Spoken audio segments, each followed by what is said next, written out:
کہ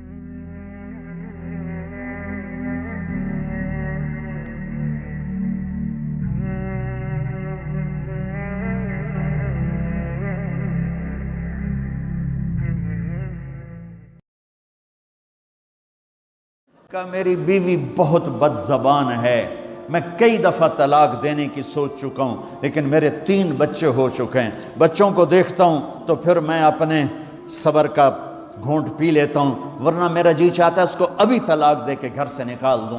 دولت بھی موجود ہے، خوبصورتی بھی موجود ہے، شکل بھی موجود ہے، عزت بھی موجود ہے، سہولت بھی موجود ہے، کیا چیز موجود نہیں؟ ایک خاتون مجھے ملنے آئی، ملانے والے نے مجھ سے کہا کہ اس کا خاوند کھربوں پتی، ارب پتی نہیں، کھرب پتی آدمی ہے، کھرب پتی پاکستان میں 2 4 10 آدمی ہیں۔ اس خاتون نے آ کر میرے سامنے بولنے سے پہلے ہی رونا شروع کر دیا، ورنہ پہلے کوئی عورت یا مرد آ کے دکھڑا سناتا ہے پھر روتا ہے، وہ روئی پہلے اور بات بعد میں۔ وہ کہنے لگی مولانا صاحب مجھے لوگ بڑا خوش قسمت سمجھتے ہیں کہ میں بہت بڑے مالدار کی بیگم ہوں، لیکن میں لعنت بھیجتی ہوں اس کی دولت پر کہ اس کا رویہ ہی میرے ساتھ اچھا نہیں، تو میں ہیرے کے سیٹ کیا کروں، میں سونے چاندی کے سیٹ کیا کروں، میں یہ کروڑوں روپے کی گاڑی کو کیا کروں جب میرے خاوند کا رویہ ہی میرے ساتھ انسانوں والا نہیں ہے اور اس کے اخلاق اچھے نہیں ہیں۔ میں آگ لگا دوں اس ساری دھن دولت کو، مجھے محبت چاہیے، اخلاق چاہیے، وہ کوئی نہیں اس کے پاس۔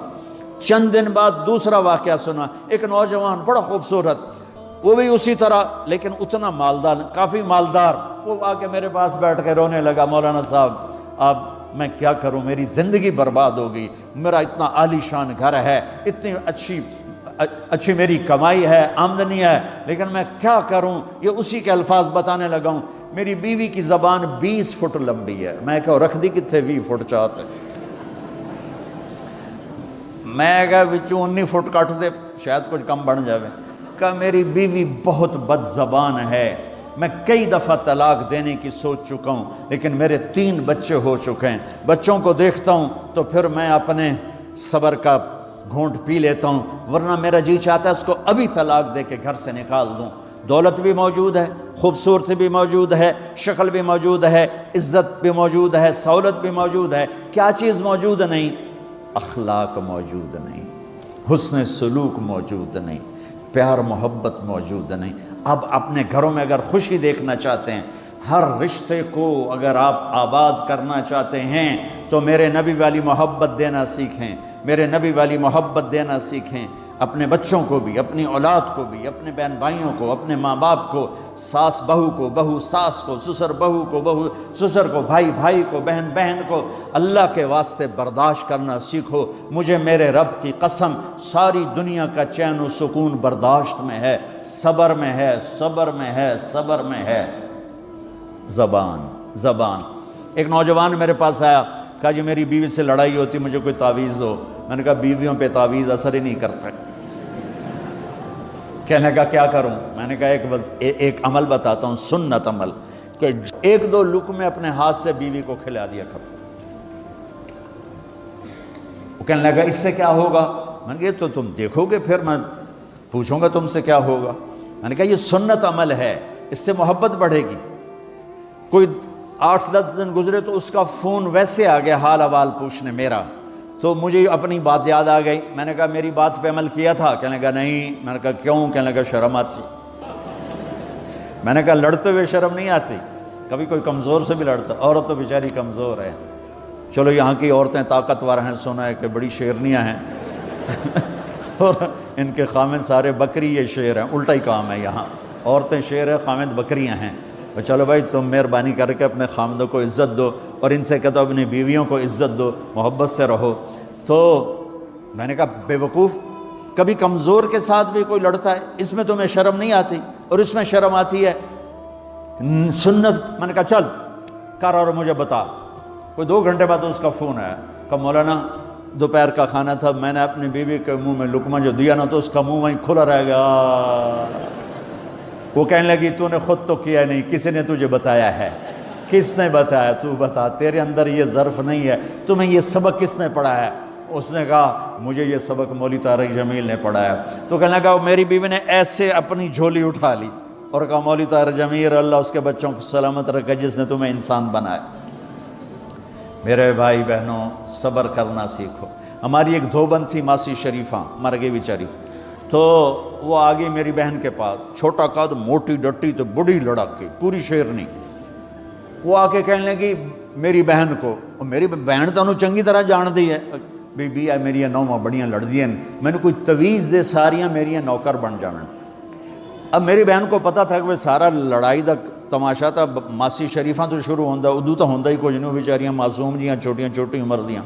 تو میری بہن نے ایک تعویذ بنایا اور اس کو یوں رول کر کے نا اس کو کہا ماسی شریفہ ہن جس لے تیری لڑائی ہوئے نا اس تعویذ تو چک مار کے بہ جانا ہے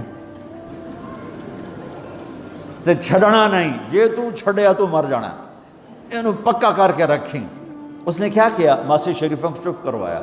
اب ہمارا دیہاتی ماحول ہے، تعویذوں کی بڑا عقیدت ہے، صحیح تعویذ تو اثر کرتے ہیں لیکن اکثر تو ہیرا پھیری والے بیٹھے ہوئے سارے ہی، تو اللہ ماشاءاللہ۔ تو 8ویں دن وہ آ گئی، بی بی تو بڑا چنگا تعویذ دیتا، ساری لڑائی ختم ہو گئی۔ کیوں کہ ماسی شریفہ چپ ہو گئی۔ تو میں ان ساری مستورات کو یہ تعویذ دے کے جا رہا ہوں، یہ سب لے لو، یہ مرد بھی لے لو، اور جب کوئی جھگڑا ہو اے یہاں رکھ کے چپ کر کے بیٹھ جانا، آپ کی لڑائیاں ختم ہو جائیں۔ اگر آپ بولتے رہے تو پھر لڑائی ختم نہیں ہوگی۔ میرے نبی کی زندگی سیکھو، معاف کرنا سیکھو، محبت دینا سیکھو، ایسا نہ ہو کہ دو آپس میں بولتے نہ ہوں، ایسی بد اخلاقی سے بچو۔ اور آخری بات یہ ہے، آپ اس ملک میں رہتے ہیں، اب یہ آپ کا ملک ہے، اگر آپ کے پاسپورٹ ہیں تو یہ آپ کا ملک ہے، اس کو، اس کے قانون کو عزت دو، اس کے قانون کو احترام دو۔ یہاں کی گورنمنٹ کے ساتھ مجھے پتہ چلا ہے کہ بہت سے لوگ ہیں فرضی بیمار بن کے وظیفے لے رہے ہیں، یہ حرام ہے، یہ دھوکہ ہے، یہ فراڈ ہے۔ جو حکومت آپ کی اتنی ہمدرد ہو کہ گھر بیٹھے آپ کو وظیفہ پہنچائے، آپ کے بچوں کے وظیفے لگائے، آپ کے وظیفے لگائے، انہی کے ساتھ دھوکہ کرنا ہے، انہی کے ساتھ فراڈ کرنا ہے۔ اللہ کی قسم یہ آپ اپنے ساتھ فراڈ کر رہے ہیں، یہ آپ اپنی ذات کو دھوکہ دے رہے ہیں، ان کو نہیں دھوکہ دے رہے، آپ اپنے آپ کو دھوکہ دے رہے ہیں۔ ایک سردار جی ریل میں چڑھا، ہنسی جائے، لوگوں نے پوچھا سردار جی بڑے ہنس رہے ہو؟ کہنے لگا ریلوے والوں کے ساتھ آج بڑا فراڈ کیا، چکر کا دے دیا، ریلوے کو چکر دے دیا ہے۔ کہ سردار جی کیا چکر دیا ہے؟ کہنے لگا واپسی کا ٹکٹ بھی لے لیا ہے اور واپس میں نے آنا کوئی نہیں ہے۔ نہ کہ سردار جی اپنے آپ نے چکر دیتا ہے تسی تو جتنی 2 نمبری کرنے والے ہیں یہ اپنے آپ کو چکر دینے والے ہیں۔ اللہ کے واسطے اس حکومت کا نہ ٹیکس چراؤ، نہ ایسی 2 نمبری کرو، نہ یہاں کی بچیوں کو دھوکہ دے کر کاغذ بنانے کے لیے شادیاں کرو۔ جب انگریزوں کی حکومت تھی انڈیا پر تو دلی میں ایک وہ پک پاکٹ رہتا تھا، جیب کترا، اس کا چیلا شام کو 2 روپے لے کر آیا تو اس نے اس کو تھپڑ مارا، سارے دن میں 2 روپے۔ تو کہنے لگا استاد آج بڑا مال مارا تھا، ایک گورے کی جیب کاٹی تھی، بہت پیسہ تھا۔ جب میں 4 قدم چلا، سننا ذرا اس زمانے کے چور کا ایمان سننا، کہنے لگا جب میں 4 قدم چلا تو مجھے خیال آیا اگر قیامت کے دن عیسیٰ علیہ السلام نے میرے نبی کو گلہ دے دیا کہ آپ کے امتی نے میرے امتی کی جیب کاٹی تھی تو میرے نبی کو شرمندہ ہونا پڑے گا۔ تو پھر میں نے کہا میری وجہ سے میرا نبی شرمندہ ہو، میں نے جا کر اس کو واپس کر دیا، اے 2 روپے اپنے دے کپ کے لے آندے۔ تو اس نے اس کو 10 روپے انعام دیا کہ یہ 10 روپے تیرا انعام ہے۔ اب آپ اس ملک کے اگر ہیں، آپ کے پاسپورٹ ہیں تو آپ یہاں کے ہیں، آپ اپنے پیچھے اپنے رشتہ داروں کی مدد کریں، جو مرضی کریں، لیکن میرے بھائی بہنوں اسے اپنا ملک بنا کے چلو، یہاں غریبوں پہ خرچ کرو۔ زکوٰۃ تو مسلمان کو دی جاتی ہے کوئی شک نہیں، لیکن صدقات خیرات پیچھے بھیجنے کے بجائے یہاں کتنے غریب لوگ ہیں، کتنے ضرورت مند لوگ ہیں، کتنے لوگ ہیں جن کے پاس گھر کوئی نہیں، کتنے لوگ ہیں جو کونسل کی طرف سے وظیفہ لے کر روٹی کھا رہے ہیں اور وہ پوری نہیں پڑتی، ایسوں کو ڈھونڈ کے ان پر خرچ کرو، ان کی مدد کرو، کسی کی جانی خدمت کرو، کسی کی مالی خدمت کرو۔ میرے نبی نے فرمایا ہر مسلمان کے لیے ضروری ہے کہ صدقہ دے، ہر مسلمان روزانہ صدقہ دے۔ تو صحابہ نے کہا یا رسول اللہ پیسے نہ ہوں تو آپ کہتے چلو کوئی بات نہیں۔ کہا نہیں سنو، آپ نے کہا بازار میں جا کے مزدوری کرے اور مزدوری کی قیمت وصول کر کے صدقہ کرے، صدقہ اتنا ضروری ہے، بلاؤں کو ٹال دیتا ہے، مصیبتوں کو ٹال دیتا ہے۔ تو یہاں رہنے والے یہاں کے قانون کا احترام کریں، یہاں کے قانون کو عزت دیں، اللہ کے واسطے دو نمبری نہ کریں، دیانتداری سے چلیں۔ میرے نبی نے فرمایا میرا امتی ہر گناہ کر سکتا ہے، دو کبھی نہیں کرے گا، ایک جھوٹ کبھی نہیں بولے گا، ایک دھوکہ کبھی نہیں دے گا۔ تو اللہ کے واسطے دھوکے فراڈ سے چلیں۔ کہیں آپ لڑے ہوئے ہیں صلح کر لیں، پیار محبت دیں، معاف کریں، اپنے بچوں کو ٹائم دیں، ان کو اچھی تعلیم دیں، یہ اعلیٰ عہدوں پر پہنچیں، اعلیٰ جاب پر پہنچیں۔ ضروری نہیں ہے کہ تمہاری طرح مزدوریاں ہی کریں، ان کی تعلیم کا یہاں سکول بناؤ، یہاں کالج بناؤ، اپنے سکول بناؤ، اپنے کالج بناؤ، اپنی اولاد کو اچھی سے اچھی تعلیم دو کہ یہ آگے چل کے بڑے شعبوں پر اور بڑی جاب پر پہنچیں اور تمہارے لیے عزت بنے، باعث عزت بنے، باعث افتخار بنے۔ آپس کی پیچھے لڑائی چل رہی، اس نے 1 کنال کا گھر بنایا، میں نے 2 کنال کا بنایا، اور میں ایک جگہ گیا پہاڑ میرپور گیا، میرپور بڑے بڑے گھر شہر میں انٹر ہونے سے پہلے بڑے بڑے گھر، میں نے کہا یہ اور لگیں جیسے خالی، میں نے کہا یہ کیا ہے؟ میں پہلی دفعہ میرپور کہا یہ انگلینڈیوں کے گھر ہیں، ان کے مقابلے لگے رہتے ہیں، اس نے کنال کا بنا، میں 2 کنال کا بناؤں گا، اس نے 2 کنال کا بنا، میں 4 کنال کا بناؤں گا۔ بناؤ گھر اپنی ضرورت کے بنا لو، جب جانا ہو وہاں نہ تم جانے والے ہو پیچھے، نہ تمہاری اولادیں، ان کو یہاں کی نسوار لگی واپس جائیں گے لوڈ شیڈنگ میں۔ ایک پٹھان بھائی ناراض نہ ہونا، ادھر بہت ہیں پٹھان، تو ایک پٹھان کا خرگوش گم ہو گیا، خرگوش، تو لوگوں نے افسوس کیا خان جی آپ کا خرگوش گم ہو گیا، کہنے لگا خوچا کوئی بات نہیں ہے، ہم نے اس کو نسوار کا عادی بنایا ہوا ہے، جب نشہ ٹوٹے گا ہمارے پاس آئے گا۔ یہ تمہاری نسل اور تم انگلینڈ کی نسوار کھا کھا اب تم پاکستان جاؤ گے، ہندوستان جاؤ گے، بنگلہ دیش جاؤ گے، تم نے یہی رہنا ہے۔ اسے اپنا ملک بنا کے چلو، سنسیئر ہو کے چلو، اس کے قانون کا احترام کر کے چلو۔ یہاں غریبوں پہ صدقہ تو غیر مسلموں کو دو، ان کے دل قریب ہوں، ڈھونڈ ڈھونڈ کے دو، وہ تم سے پیار کریں، وہ تم سے محبت کریں، ان کے ہائے ہائے۔ او میرے نبی تشریف فرما تھے، ایک طوائف گزری، طوائف پروسٹیٹیوٹ، وہ آپ کو دیکھ کے نا آپ کا مذاق اڑانے کے لیے، کیسا نبی ہے، اکیلے بیٹھ کے کھاتا ہے، کسی کو پوچھتا ہی نہیں۔ غیر مسلم کافر طوائف، کتنی برائیاں اکٹھی ہو گئی۔ آپ نے کہا آ جا، وہ آ کے بیٹھ گئی، آپ نے کہا کھا، وہ تو آپ کا مذاق اڑا رہی تھی کہ نہیں ایسا نہیں کھاؤں گی، جو تیرے منہ میں ہے اپنے ہاتھ سے نکال کے مجھے کھلا۔ اس کا خیال تھا یہ مجھے ڈانٹیں گے، کہیں گے اس کو اٹھاؤ، 2 چھتر مارو، اس کو دفع کرو، میں کہوں گی دیکھو تمہارا نبی کیسا ہے، اتنا بد اخلاق۔ تو انہوں نے کہا نہیں، جو تیرے منہ میں ہے وہ نکال اور اپنے ہاتھوں سے میرے منہ میں ڈال۔ میرے نبی نے کہا یہ لو، آپ نے لقمہ منہ سے نکالا اور اس کے منہ میں ڈالا۔ اب پنجابی کی مثال ہے، کبے نو لت لگی اور سدھا ہو گیا۔ میرے نبی کے منہ کا لعاب جب اس طوائف کے منہ میں گیا، وہ ساتھ ہی کلمہ پڑھ گئی، ایمان لے آئی اور مدینے کی شریف ترین عورت بن گئی۔ میرے نبی تو اس طرح اخلاق والے تھے۔